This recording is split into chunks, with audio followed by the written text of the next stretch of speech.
جب بابل شہر میں نمرود کی جھوٹی خدائی کا ناقوس بج رہا تھا اور شہر کے ہر دروازے پر اس کے ہم شکل بت رکھے گئے تھے، اور جو شہر میں داخل ہوتا اس کے لیے لازم تھا کہ اس بت کو سجدہ کرے، اور اگر وہ سجدہ کر کے نہیں گزرتا تھا تو اس نے سسٹم ایسا رکھا تھا کہ گھنٹیاں بجنے لگ جاتی، اس لیے چاروں ناچار ہر شخص کو اس کے بت کے آگے سجدہ ریز ہونا پڑتا تھا۔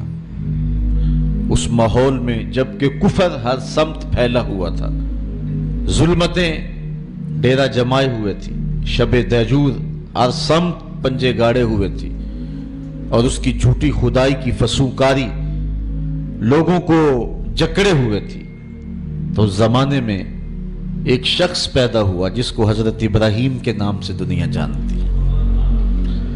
آپ نے نہ صرف نمرود کی جھوٹی خدائی کا انکار کیا، بلکہ انہوں نے جو جھوٹے خدا بنا رکھے تھے ان سب کا انکار کر کے پوری عظیمت اور پوری جرأت کے ساتھ کھڑے ہو کر کے دنیا کے سامنے توحید پرستوں کی جو تصویر پیش کی ہے وہ انوکھی بھی ہے، البیلی بھی ہے، جرأت افزا بھی ہے، اور باطن کو جلا دینے والی بھی۔ آئیے سورہ الانبیاء اٹھا کر کے دیکھتے ہیں اللہ کا نبی جس ماحول میں آنکھ کھولتا ہے اور پھر جوانی کی دہلیز پہ قدم رکھتا ہے، ایک جھوٹے خدا کی خدائی کا ڈنکا بج رہا ہے، اور لوگ اس کے سامنے اپنی پیشانیاں بھی جھکاتے ہیں اور اپنے سر بھی جھکاتے ہیں۔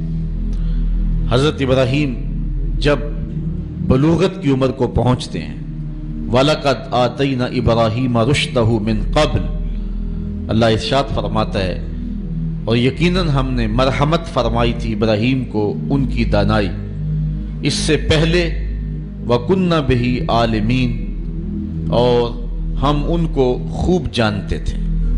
اِذْ قَالَ لِأَبِيهِ وَقَوْمِهِ مَا هَٰذِهِ التَّمَاثِيلُ الَّتِي أَنْتُمْ لَهَا عَاكِفُونَ، جب انہوں نے اپنے چچا اور اپنی قوم سے کہا کہ یہ کیا مورتیاں ہیں جن پر تم پوجا پاٹ کرنے کے لیے جمے بیٹھے ہو۔ وہ بت تھے جن کے ارد گرد وہ بیٹھے رہتے تھے اور ان کی پوجا پاٹ کرتے تھے۔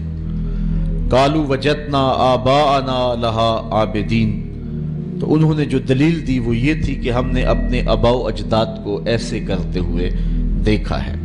قال لقد کنتم انتم وآباؤکم فی ضلال مبین، حضرت ابراہیم علیہ السلام بولے بے شک تم اور تمہارے آباء و اجداد سارے گمراہی میں ہو۔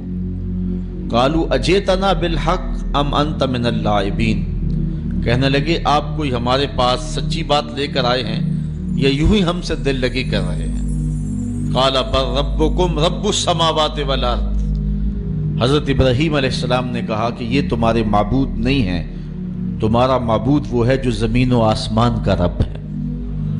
الذی فطرہن، جس نے ان کو پیدا کیا ہے، وانا علی ذالکم من الشاہدین، اور میں اس صداقت پر گواہی دینے والوں میں سے ہوں۔ وَتَاللَّهِ لَأَكِيدَنَّ أَصْنَامَكُمْ بَعْدَ أَن تُوَلُّوا مُدْبِرِينَ، وہ ایک میلہ منعقد کیا کرتے تھے شہر سے باہر اور کچھ دن وہاں گزار کر کے آتے۔ عادت ان کی یہ تھی کہ جب وہ میلے پہ جاتے تو پہلے بتوں کے استہانوں میں حاضر ہوتے اور وہاں ان کے سامنے جا کر کے اقسام کی مختلف رنگوں کی مٹھائیاں رکھتے، اور پھر وہاں سے وہ میلے میں جاتے۔ جب واپس پلٹتے تو سب سے پہلے وہ اپنے بت گدوں میں آتے اور اپنے بتوں کو سلام کرنے کے بعد پھر اپنے گھروں کو پلٹتے۔ ہمیں جو طریقہ دیا گیا ہے، میرے اور آپ کے آقا و مولا جب بھی کبھی سفر پہ تشریف لے جاتے تو حضور سب سے آخری منزل مسجد کو رکھتے تھے۔ مسجد سے نوافل پڑھنے کے بعد حضور سفر پر روانہ ہوتے، اور جب واپس حضور تشریف لاتے تو سب سے پہلے مسجد میں جلوہ فراز ہوتے۔ تو ان کا انداز اپنے بتوں کے لیے یہ تھا، اور اہل ایمان کا اپنے رب کے حضور شکرانے اور نذرانے اور محبتوں کے اظہار کا طریقہ یہ متعین اور مقرر کیا گیا ہے۔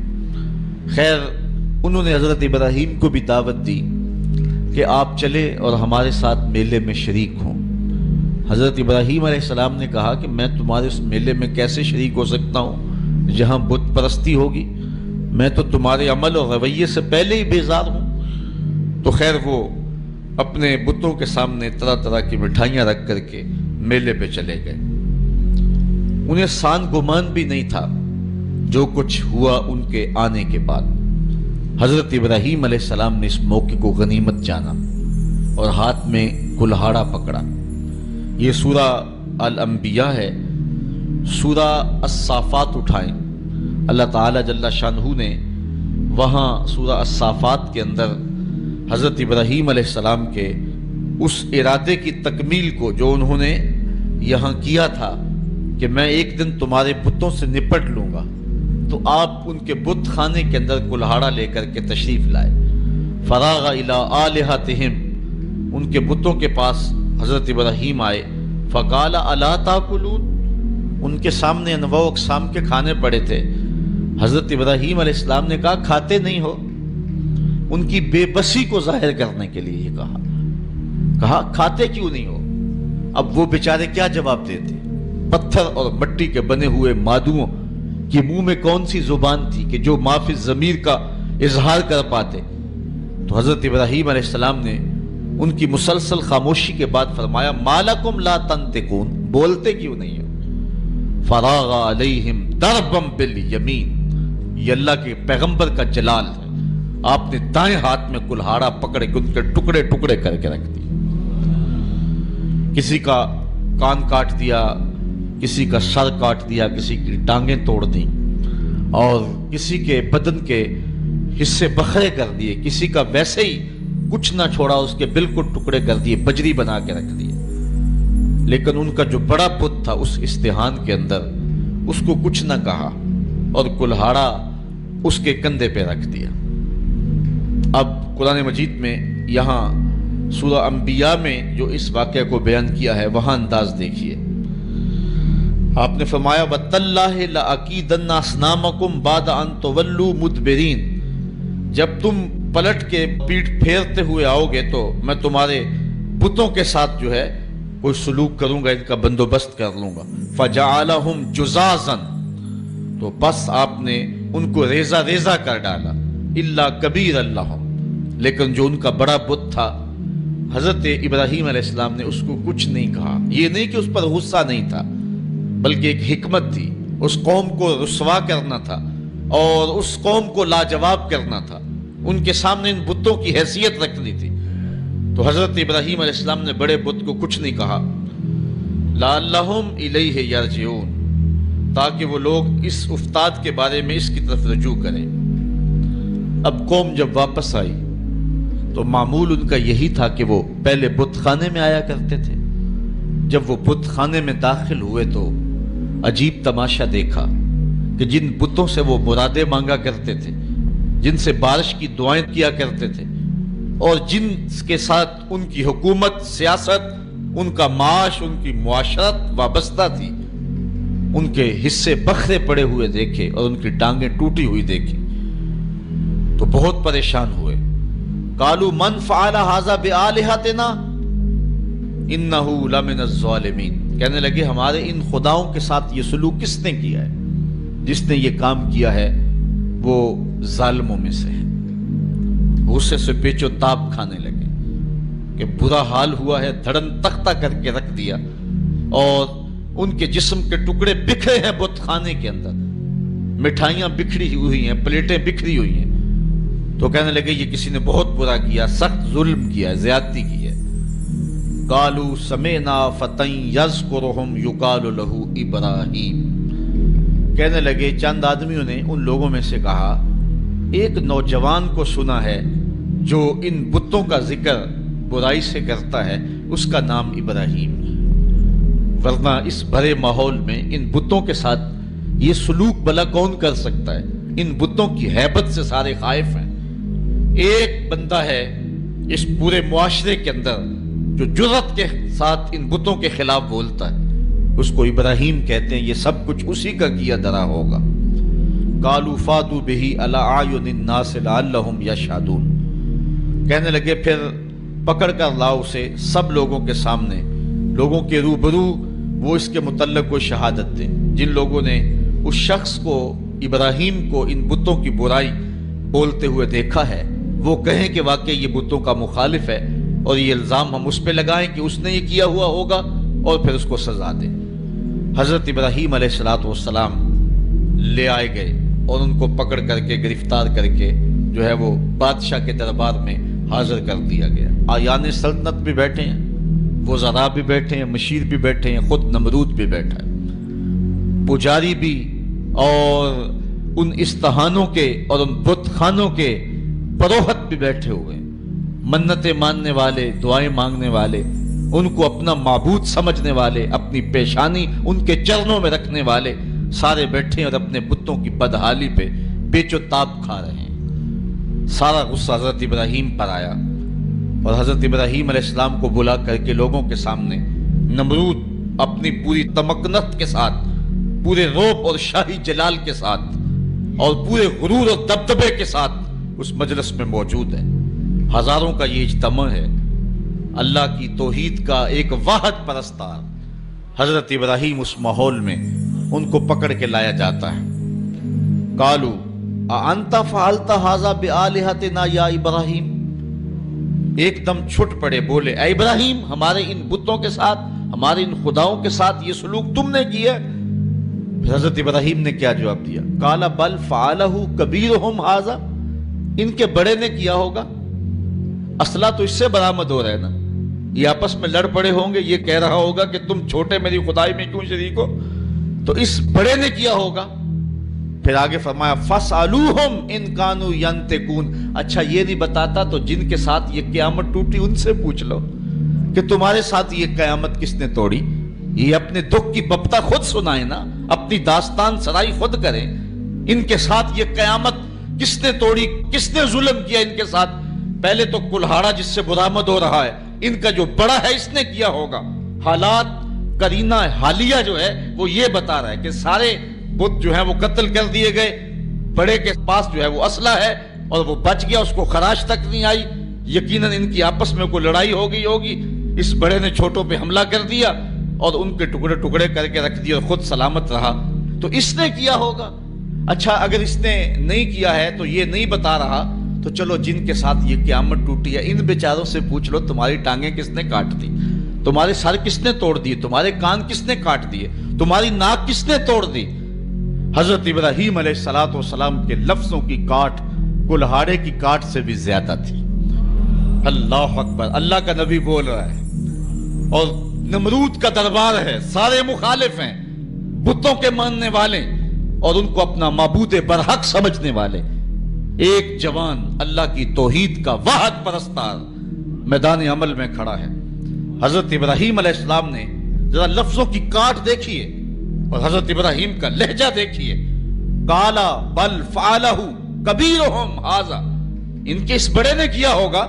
فاسألوہم، اب کوئی وقفہ دیے بغیر، فا تاکیبیہ ہے اور سما اور فا میں فرق یہ ہے کہ جب سما بولا جاتا ہے تو اس میں تاکیب فی الفور نہیں ہوتی، اور جب فا عربی میں بولا جاتا ہے تو اس میں تاکیب فی الفور ہوتی ہے، یعنی ان کو وقفہ دیے بغیر ایک حملے کے اوپر دوسرا حملہ کیا۔ فاسألوہم، ان سے پوچھ لو، اور پھر بتوں کی بے بسی کو بھی ساتھ بیان کر کے فوراً کہا ان کانوا ینطقون، اگر یہ بولتے ہیں تو اپنی دکھ کی کہانی بیان کریں، اپنے درد اور اپنے دکھڑے کو بیان کریں کہ یہ قیامت ان پر کس نے توڑی ہے۔ فرجعوا الی انفسہم، پھر وہ اپنے اندر پلٹے، ضمیر تو ہوتا ہے، اندر سے آواز تو آتی ہے، پھر وہ اپنے ضمیر کی طرف پلٹے۔ فقالوا انکم انتم الظالمون، اور پھر بولے بے شک تم خود ہی ظالم ہو۔ ان سے توقعات وابستہ کیے ہوئے ہو جو اپنے وجود کی سلامتی اور اپنے وجود کی بقا کی ضمانت بھی نہیں دے سکتے، اور پھر ان کے اوپر حملہ آور ہو تو دفاع بھی نہیں کر سکتے، دفاع تو دور کی بات ہے، اپنے دکھ کی کہانی بھی نہیں سنا سکتے، ان پر ظلم کس نے کیا اس بپتا کو بھی نہیں کہہ سکتے۔ تو جو اتنے مجبور اور اتنے بے بس ہیں تو وہ تمہیں کیا دے گی۔ ایک دم وہ اپنے اندر پلٹے، ضمیر اندر سے گھنٹیاں بجانے لگا۔ ابراہیم کھڑے ہیں اور اللہ کی توحید کا پیغام دے رہے ہیں، وہ اپنے اندر جھکے اور کہا کہ تم خود ہی ظالم ہو۔ ثم نکسوا علی رؤوسہم، پھر وہ اوندے ہو کر پلٹ گئے. اندر کی ظلمت، اندھیرا اور ان بتوں کا وہ پیار جو ان کے اندر رچا بسا تھا، پھر وہ دوبارہ پلٹے اور حضرت ابراہیم سے مخاطب ہو کے کہا لَقَدْ عَلِمْتَ مَا هَؤُلَاءِ يَنْطِقُونَ. لجاجت تھی لہجے میں، بانک پن نہیں تھا، چونکہ جھوٹ کے لہجے کے اندر جو ہے وہ کڑک نہیں ہوتی، کھنک نہیں ہوتی، اس لیے لجاجت کے لہجے میں بولے ابراہیم تو جانتا ہے یہ بیچارے بولتے نہیں. بس ان کے یہ کہنے کی دیر تھی کہ اللہ کا نبی اٹھ کے کھڑا ہو گیا. اب سنو حضرت ابراہیم علیہ السلام کے لہجے کا بانک پن دیکھیے.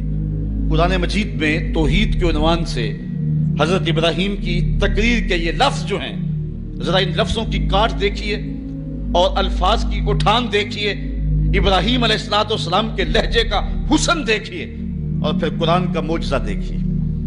میرے پاس وہ لہجہ نہیں ہے کہ ان لفظوں کو اس انداز سے پڑھ سکوں کہ وحی کے پڑھنے کا جو طریقہ اور سلیقہ اہل زبان رکھتے ہیں، لیکن میرے ٹوٹے ہوئے لہجے کے اندر بھی آپ ان لفظوں کا حسن ملاحظہ کر سکیں گے کہ کس قدر اللہ کے نبی حضرت ابراہیم علیہ السلام کھڑے ہو کر کے اللہ کی توحید پر گفتگو کر رہے ہیں، اور یہ موقع حضرت ابراہیم تلاش کر رہے تھے، اور یہ سارا جو کچھ کیا تھا اس موقع کو پیدا کرنے کے لیے حضرت ابراہیم نے کیا تھا. اب حال یہ ہے کہ نمرود بھی بیٹھا ہے، اس کے آیان سلطنت بھی بیٹھے ہیں، وزراء مشیر بھی بیٹھے ہیں، حکمران طبقہ بھی بیٹھا ہے، عوام بھی بیٹھے ہیں، پروہت بھی بیٹھے ہیں، پجاری بھی بیٹھے ہیں، سارے بیٹھے ہوئے ہیں. اور حضرت ابراہیم علیہ السلام جب حجت پوری کر لی اور ان کو کہا ان سے پوچھ لو، بڑے نے کیا ہوگا، اچھا یہ بولتے ہیں تو ان سے سوال کر لو، تو وہ اپنے ضمیر کی طرف لوٹے اور پھر پلٹ آئے دوبارہ گمراہی کی طرف. لہجے میں جو ہے وہ توتلا پن تھا، رک رک کے کہہ رہے تھے، لجاجت تھی، ٹپک رہی تھی لہجے کے اندر، بے بسی تھی. حکمران ہونے کے باوجود اتنا طبقہ ایک تنہا شخص سے مخاطب نہیں ہو رہا اور آنکھیں ملانے کے قابل نہیں ہے، جھکی نظریں ہیں، زبان بل کھا رہی ہے، لجاجت ہے، پیشانی اور بدن پہ پسینہ چھوٹا ہوا ہے، اور کفر کے یہ سرغنے لجاجت برے لہجے میں کہتے ہیں لَقَدْ عَلِمْتَ مَا هَؤُلَاءِ يَنْطِقُونَ. ابراہیم تو جانتا ہے یہ بیچارے بولتے تو نہیں، ان سے کیا پوچھیں، یہ تو بولتے نہیں ہیں. بس یہ کہنے کی دیر تھی، اللہ کا نبی کھڑا ہوا. اب سنو حضرت ابراہیم کا لہجہ. قَالَ أَفَتَعْبُدُونَ مِن دُونِ اللَّهِ مَا لَا يَنْفَعُكُمْ شَيْئًا وَلَا يَضُرُّكُمْ أُفٍّ لَكُمْ وَلِمَا تَعْبُدُونَ مِن دُونِ اللَّهِ أَفَلَا تَعْقِلُونَ. حضرت ابراہیم علیہ السلام نے فرمایا ان کو پوچھتے ہو اللہ کے علاوہ جو نہ نفع دے سکے نہ نقصان پہنچا سکے. اب ایک اور دیکھیے وار کلہاڑے کا، أُفٍّ لَكُمْ. ذرا دیکھیے کیسی کاٹ ہے، بیٹھے ہیں شاہد وقت بھی سامنے بیٹھا ہوا ہے، اللہ کا نبی بول رہا ہے، ابراہیم علیہ السلام کے لہجے کے اندر جلال ہے، اور پورے رعب کے ساتھ اللہ کا نبی اللہ کی توحید کا پیغام دے رہا ہے. اُفٍّ لَكُمْ، افسوس ہے تمہارے جینے پہ، اُفٍّ لَكُمْ وَلِمَا تَعْبُدُونَ مِن دُونِ اللَّهِ، اور افسوس ہے تمہارے ان خداؤں پہ جن کو تم اللہ کے علاوہ پوچھتے ہو. أَفَلَا تَعْقِلُونَ، تمہاری کھوپڑی میں دماغ نہیں ہے، ان کو پوچھ رہے ہو جو اپنے دکھ کی کہانی بھی نہیں سنا سکتے. اب جب دلیل سے بات نہ ہو سکے اور جب کسی کے لفظوں کی کاٹ نہ کی جا سکے تو جو طاقتور لوگ ہوتے ہیں ان کا لہجہ دوسرا ہوتا ہے. جلا دو، ٹکڑے کر دو، مار دو، بوٹیاں نوچ لو. انہوں نے کہا قَالُوا حَرِّقُوهُ وَانصُرُوا آلِهَتَكُمْ إِن كُنتُمْ فَاعِلِينَ. آپس میں بولے اس کی زبان تو روکی نہیں جا سکتی، اس کے لہجے کا جواب تو دیا نہیں جا سکتا، اپنے بتوں کا دفاع تو ہو نہیں سکتا. ہمارے اس معاشرے میں یہ ایک شخص کھڑا ہو گیا اور ہمارے بتوں کے خلاف بول رہا ہے، اب اس کا جواب تو تم دے نہیں سکتے، اس طرح کرو کہ اس کو جلا کے راکھ کر دو. آج جو ٹیری جونز نے امریکہ کے اندر کتاب رحمت کے ایک نسخے کو جلانے کا اعلان کیا ہے، یہ اپنی شکست کا اعلان کیا ہے. قرآن کی صداقت کے آگے بول نہیں سکا ہے. قرآن کا یہ نعرہ، اگر اس کتاب رحمت میں تمہیں شک ہے تو اس کی مثل ایک صورت ہی لا کے دکھاؤ. یہ قرآن کا چیلنج آج بھی موجود ہے. بیروت میں، شام میں، فلسطین میں، مصر میں اور اسرائیل کے اندر کتنے یہودی ہیں جو بائی برتھ عربی ہیں، اور وہ عربی کو اچھی طرح سے جانتے ہیں. یہ چیلنج ان کو دیا گیا ہے, لاؤ نا قرآن کی مثل ایک صورت. لیکن جب دلیل کی زبان بند ہو جائے اور انسان دلیل سے بات نہ کر سکے تو پھر اوچھے ہاتھ کنڈوں پہ اتر آتا ہے, پھر گالی اور گولی اس کا لہجہ ہوتا ہے, پھر وہ کہتا ہے جلا دو, ٹکڑے کر دو. تو حضرت ابراہیم علیہ السلام کے لیے انہوں نے سامنے مل کر کے یہ فتویٰ دیا, قالوا حرقوہ وانصروا آلہتکم, اس کو جلا دو اور اپنے معبودوں کو بچا لو. ان کنتم فاعلین, اگر تم کچھ کر سکتے ہو تو یہی راستہ تمہارے پاس رہ گیا ہے. اگر اپنے خداؤں کا دفاع کرنا ہے تو پھر اس کی زبان بند کرنے کے لیے یہی طریقہ ہے کہ اس کو آگ میں جلا دیا جائے. اب آگ کا آلاؤ روشن کر دیا گیا. حضرت ابراہیم کو تلوار کی ایک ضرب سے بھی کاٹنے کا اہتمام کیا جا سکتا تھا, لیکن رنگ کوئی اور تھے اور رب کو کچھ اور منظور تھا. ایک چخا تیار کی گئی اور مفسرین لکھتے ہیں کہ اتنی بڑی تھی کہ اگر اوپر سے فضا سے کوئی پرندہ گزرتا اور اس سے اٹھنے والی گرمی اور حرارت اور حدت سے وہ جل بن کر کے کباب بن کر کے نیچے جو ہے وہ گر جاتا. اب جب چخا جلالی روشن کر لی, اب ابراہیم علیہ السلام گرفتار ہیں اور ان کو پکڑ کے آگ میں ڈالیں تو کیسے ڈالیں, قریب تو جایا نہیں جاتا. ایک منجنیق تیار کی, اس کے ایک پلڑے میں حضرت ابراہیم علیہ السلام کو بٹھایا, ان کے بدن پہ رسیاں جو ہے وہ باندھی اور ان کو جکڑ کر کے اس منجیق میں رکھا کہ اس کو گھما کر کے اس آگ میں ڈال دیں گے. جب منجیق کو گھمایا جانے لگا, کارکنان قضاء و قدر میں کوہرام مچ گیا. مالک اس دھرتی پہ تیرا ایک ہی تو پرستار ہے, تیرا ایک ہی تو پوچھنے والا ہے, اگر یہ بھی نہ رہا تو پھر تیری توحید کا اعلان کون کرے گا. لیکن فطرت مسکرا کے کچھ اور کہہ رہی تھی, فانوس بن کے جس کی حفاظت ہوا کرے, وہ شمع کیا بجھے جسے روشن خدا کرے. حضرت ابراہیم علیہ السلام اس منجیق میں ڈال لیے گئے. ذرا دیکھیے توحید پرست کا لہجہ, جس دھج سے کوئی مقتل میں گیا وہ شان سلامت رہتی ہے, اس جان کی کچھ پرواہ ہی نہیں, یہ جان تو آنی جانی ہے.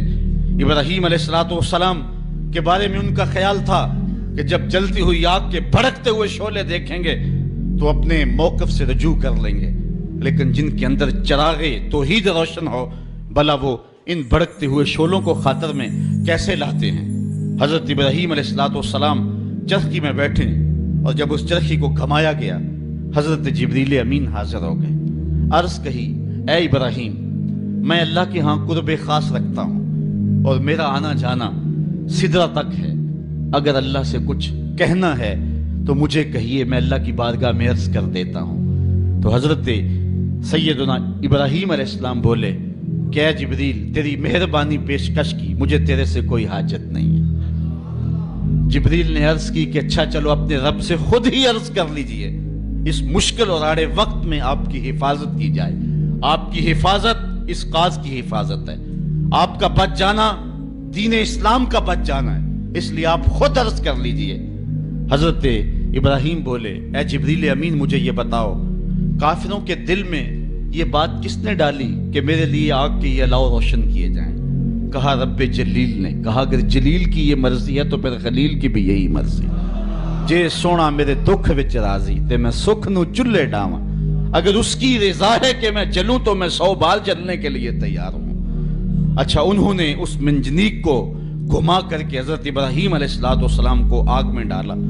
حوروں کی چیخیں نکل رہی تھی, عرش مولا تھرا رہا تھا, کارکنان قضاء و قدر پریشان تھے کہ دھرتی پر ایک ہی رب کی توحید کا متوالا اور اس کو بھڑکتی ہوئی آگ کے شعلوں پہ ڈالا جا رہا ہے. لیکن قدرت نے جو دکھلانا تھا وہ کچھ اور تھا. جب حضرت ابراہیم کو گھما کر کے آگ میں ڈال دیا گیا, ادھر حضرت ابراہیم آگ میں پہنچے, ادھر آگ کو رب کا سندیسہ پہنچا. قلنا یا نارو کونی بردم و سلامن علی ابراہیم. ہم نے آگ سے کہا, اے آگ ٹھنڈی ہو جا, اتنی ٹھنڈی بھی نہ کہ میرے خلیل کو سردی لگ جائے, ٹھنڈی بھی سلامتی کی ہونا, میرے ابراہیم پہ ٹھنڈی ہو جا. حضرت ابراہیم علیہ السلام اس آگ میں آ گئے. باہر تو بھڑکتے ہوئے شعلے تھے, اندر جنت کی ہوائیں چل رہی تھی. ایک دن نہیں, 2 دن نہیں, 40 دن تک اللہ کا خلیل اس آگ میں رہا. 40 دن تک حضرت خلیل اللہ اس آگ کے اندر رہے. اندر گلزار بنا ہوا تھا, جنت کا ماحول تھا, فردوس کی جو ہے وہ بہاریں تھیں, اور باہر آگ جل رہی تھی. باہر کوئی جاتا تو وہ دور سے بھاگ آتا.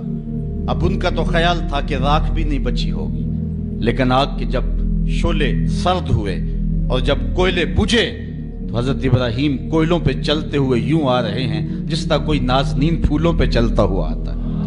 حضرت ابراہیم علیہ السلام سے پوچھا گیا زندگی کے بہترین لمحے کون سے گزرے ہیں؟ کہا وہی لمحے جو نار نمرود کے اندر گزار کے آیا ہوں. وصل کی وہ لذتیں اور وہ گھڑیاں اور وہ ساعتیں، وہ خوش نصیب گھڑیاں میں نے جو پائی ہیں، دل ڈھونڈتا ہے وہی فرصت کے رات دن بیٹھے رہیں تصور جانا کیے ہوئے. وہ خاص گھڑیاں تھی، وہ خاص لمحے تھی. اب اقبال کا لہجہ یہاں دیکھیے. پختہ ہوتی ہے مصلحت اندیش و عقل، عشق مصلحت اندیش ہو تو ہے کام ابھی. بے خطر کود پڑا آتش نمرود میں عشق، عقل ہے محو تماشائے لبے بام ابھی. عقل کے تقاضے اور ہیں لیکن عشق کا لہجہ اپنا ہے، محبت کا بانکپن اپنا ہے. توحید کے چاہنے والے اور اللہ کی ذات پر اذعان و یقین رکھنے والے اس طرح جلتے ہوئے شعلوں کو سلامی دیا کرتے ہیں اور پھر اللہ کی رحمتیں ان پر کس طرح برستی ہیں. فرعون کا دربار دیکھیں، پوری جلالت کے ساتھ اپنے دربار میں بیٹھا ہے. اللہ کا پیغمبر حضرت سیدنا موسیٰ علیہ السلام، ہاتھ میں عصا ہے، سر پہ امامہ ہے، فرعون کے دربار میں بیٹھ کے اللہ کی توحید کا اعلان کر رہے ہیں. زیر لب مسکرا کے بولا میرے گھر میں پلتا رہا، آج مجھے یہ کل سکھانے آ گیا ہے. تو اللہ کا نبی بولا کہ میں رہا تیرے گھر میں ہوں، دودھ میں اپنی ماں کا پیتا رہا. اللہ اکبر. حضرت ابراہیم علیہ السلام سے لے کر کے حضرت موسیٰ تک پھر وہ لمحے بھی آئے. کفر نے ایک بار پھر زور پکڑا.